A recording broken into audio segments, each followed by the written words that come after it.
गोष्टीचा आनंद आहे की देशाचे प्रधानमंत्री माननीय नरेंद्र मोदीजी, खरं म्हणजे प्रधानमंत्र्यांना कुठली जात नसते, ते कुठल्या एका समाजाचे नसतात, पण हाही विलक्षण योगायोग आहे की आज गेले 11 वर्ष या देशाचं नेतृत्व करणारे प्रधानमंत्री हेही ओबीसी आहेत आणि या देशाला जगातली 4थी सर्वात मोठी अर्थव्यवस्था बनवून दाखवण्याचं कार्य या ओबीसी प्रधानमंत्र्यांनीच करून दाखवलेलं आहे.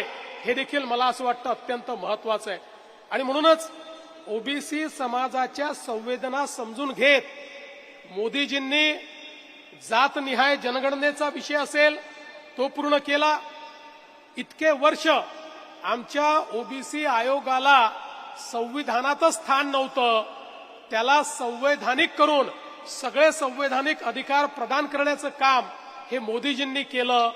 आमच्या मुलांना केंद्र सरकारच्या आरक्षणामध्ये त्या ठिकाणी डॉक्टर होण्याकरता आरक्षण मिळत नव्हतं, ते आरक्षण मिळवून देण्याचं काम मोदीजींनी केलं.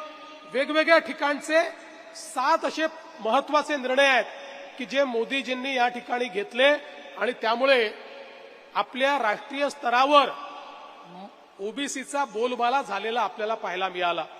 आणि एवढंच नाही तर स्वातंत्र्योत्तर काळामध्ये सर्वाधिक ओबीसी मंत्री असलेलं मंत्रिमंडळ हे मोदीजींनी स्थापन केलं आणि पूर्ण देशातल्या ओबीसी समाजाला आपल्या मंत्रिमंडळामध्ये स्थान देण्याचं काम त्यांनी केलं.